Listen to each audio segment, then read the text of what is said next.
जब भी मिली नगमे अक्सर कहीं पे भी चल रहे हो, हर जगह जोश जज्बा फैला हो, 14 अगस्त पे देख लें जोश जज्बा फैला हो, और जब आप मतलब कि बाहर निकले तो आपके हल्के हल्के से रोंगटे खड़े होते हैं कि यार मैं भी अपने वतन के लिए कुछ करूं, ये वो जज्बा जो है वो जज्बा पैदा होता है।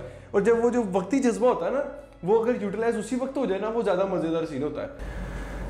ऐ राहे हक के शहीदों, वफा की तस्वीरों, तुम्हें चमन की हवाएं सलाम कहती है। ऐ राहे हक के शहीदों।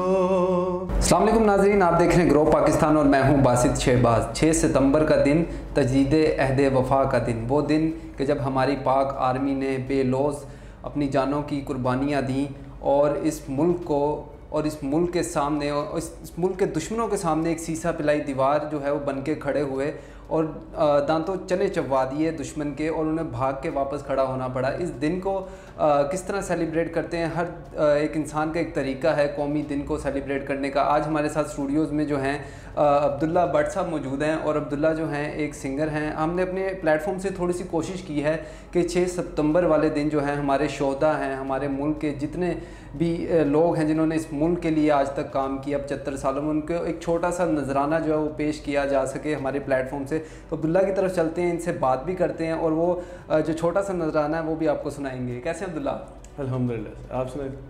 अल्हम्दुलिल्लाह फ़ाइन। अच्छा अब्दुल्ला, मुझे थोड़ा सा बताइएगा कि 6 सितंबर का जो दिन है वो यौम दिफा के तौर पे पाकिस्तान में मनाया जाता है। बिल्कुल। तो हमारी जो फ़नकार बरादरी है और जितने हमारे जो दोस्त हैं, जिस तरह आर्टिस्ट लोग हैं, वो इस दिन को कैसे सेलिब्रेट करते हैं? काफ़ी तो लोग मतलब कि अपने जो पुराने मिली नगमे हैं उनको सुनते हैं, और एक आपको इस चीज़ का पता होगा कि गायकी भी एक लय है, एक फ़ील है, एक मज़ा है। ठीक है, अगर आप इसको फील करके सुनेंगे तो आपको ज़्यादा मज़ा देगी।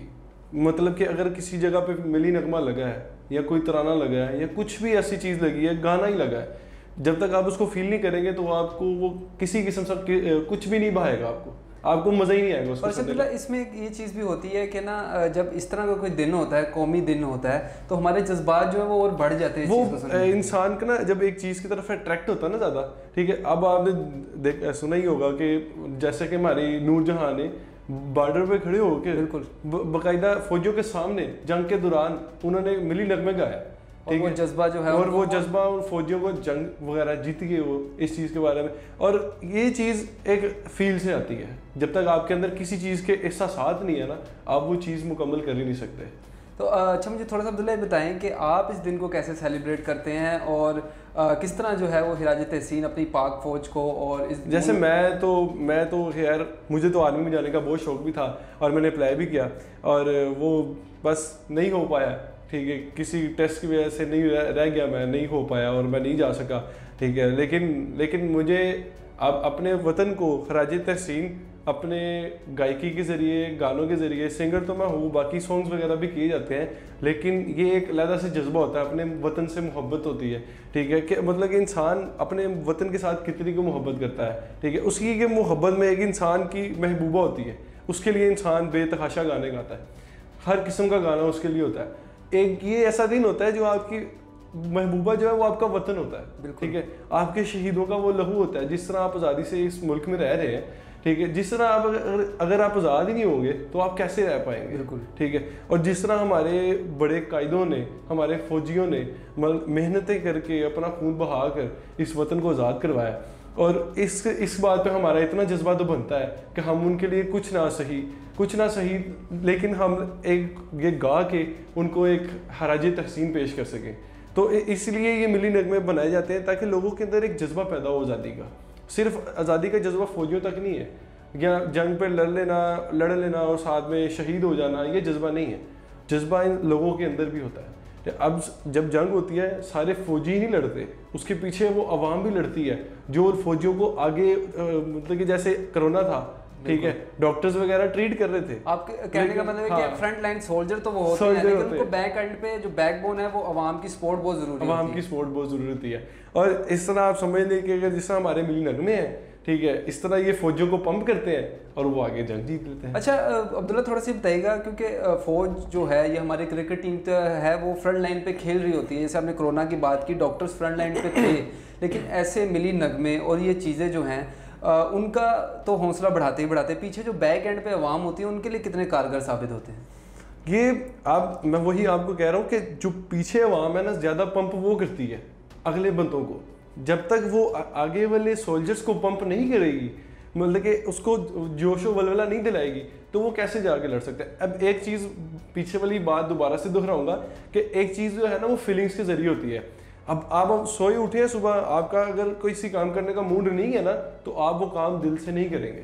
जब आपका काम करने का मूड बनाया जाएगा ना, आपको एनवायरनमेंट ही ऐसा क्रिएट कर दिया जाएगा कि आपने अक्सर सुना होगा, जब भी मिली नग में अक्सर कहीं पे भी चल रहे हो, हर जगह जोश जज्बा फैला हो, 14 अगस्त पे देख लें, जोश जज्बा फैला हो, और जब आप मतलब कि बाहर निकले तो आपके हल्के हल्के से रोंगटे खड़े होते हैं कि यार मैं भी अपने वतन के लिए कुछ करूँ, ये वो जज्बा जो है वो जज्बा पैदा होता है। और जब वो जो वक्ती जज्बा होता है ना, वो अगर यूटिलाइज उसी वक्त हो जाए ना, वो ज़्यादा मज़ेदार सीन होता है। यानी कि मैं सोचूं कि मैं अपने वतन के लिए कुछ करूंगा, मैं फौजी बनूंगा, फला फला, तब तक आपका ना काफ़ी खून ठंडा हो चुका होता है। जो आप कह रहे हैं लेने जी वही, वो जब आप उसी जोश के अंदर होते हैं ना, तो वो जो आपने उस टाइम करना है ना, वो आपने बाद में नहीं करना। तो ये जो पीछे वाली अवाम है ना, मतलब कि जिस तरह के हम जैसे लोग हैं, वो ज़्यादा पंप करते हैं आगे फौजियों को, और जब फौजी आगे पंप होता है ना, वो फिर दुश्मन के जो है ना वो छक्के उड़ा देता है। अच्छा अब्दुल्ला, मुझे थोड़ा सा बताइएगा कि आज के नजराने की तरफ आते हैं, स्पेशल ट्रिब्यूट है आपने हमारे 6 सितंबर के जो शोधा हैं उनके लिए तैयार किया है, वो क्या ट्रिब्यूट है हमारे नाजरीन को, और हमें भी अब फैज़ अब करवा दें आपसे। जी, मैं जो आगे ट्रिब्यूट पेश करूँगा वो है ए राहे हक के शहीदों, आपने सुना ही होगा, बड़ा अच्छा है। और मैं ये पेश करूँगा अपने फौजियों के लिए, अपने पाकिस्तान के लिए और अपने वतन के लिए। शुरू। ऐ राहे हक के शहीदों, वफा की तस्वीरों, तुम्हें चमन की हवाएं सलाम कहती है।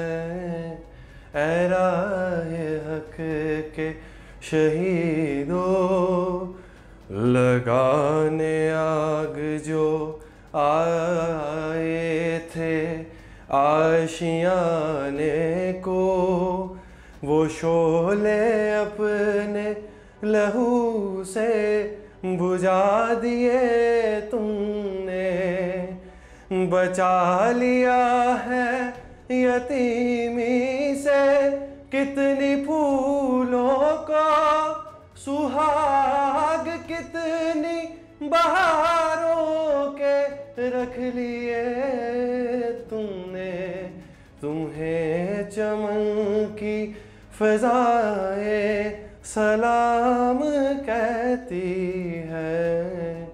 ऐ राहे हक के शहीदों। बहुत शुक्रिया अब्दुल्ला, क्या खूबसूरत आपने खिराज तहसीन जो है हमारी पाक फ़ौज को, पाकिस्तान की सरजमीन को पेश किया है। इस दिन की मुनासबत से कोई पैगाम अगर आप देना चाहें?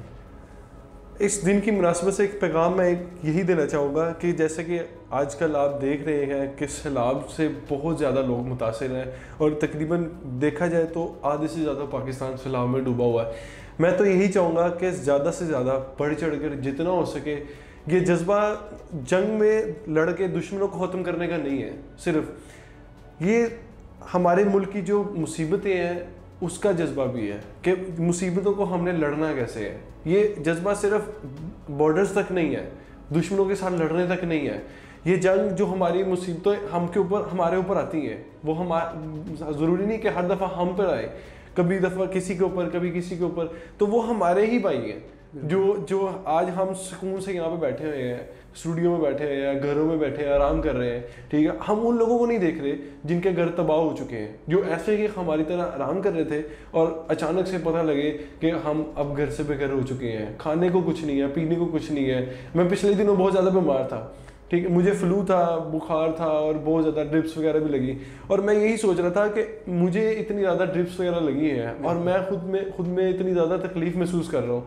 मुझे उन भाइयों का एहसास हो रहा था कि जिनके पास छत भी नहीं है, और अब डेंगू का बहुत ज़्यादा जोर आ चुका है, और डेंगू में बहुत ज़्यादा, और सैलाब में मच्छर तो बहुत ज़्यादा होता है, और इन चीज़ों का ख्याल रखा जाए, उन भाइयों का ख्याल किया जाए, ज़्यादा से ज़्यादा अतिया करें। और ये पैसा हमने अपने साथ नहीं लेके जाना, हमने यहाँ पे सब कुछ छोड़ के जाना है। यहाँ पे लोगों की मदद करें, जितना से ज़्यादा जितना हो सके मदद करें, आखिरत में घर बनाएं। मेरी तरफ से तो यही मशवरा है। आप अगर कुछ कहना चाहें तो प्लीज़। बहुत शुक्रिया अब्दुल्ला, आपकी कीमती वक्त का आप स्टूडियो आए और हमारे नाजरीन के लिए एक छोटा सा ट्रिब्यूट जो है 6 सितंबर के हवाले से, योम दिफा के हवाले से आपने पेश किया। एक पैगाम अब्दुल्ला ने दिया, एक पैगाम मैं देना चाहूँगा कि हमारे जो मुल्क के शोहदा हैं और जो बॉर्डर पे जो हमारे सिपाही खड़े हुए हैं इस मुल्क की हिफाजत के लिए, उनकी फैमिलीज़ और हमारे शोहदा की फैमिलीज़ कभी ख़ुद को अकेला ना समझें कि किसी सूरत जो है कि तमाम चीज़ें जो हैं आपने उनके सर पे फेंक दी। हम आप लोगों के लिए खड़े हैं, हमारे जो बॉर्डर पे लोग खड़े हैं, जो हमारे सिपाही खड़े हैं, वो हमारे लिए खड़े हैं और हम उनकी बैक एंड पे पीछे खड़े हैं। हमें दे इजाज़त, इसी के साथ मिलते हैं अगली वीडियो में। अल्लाह हाफ़िज़।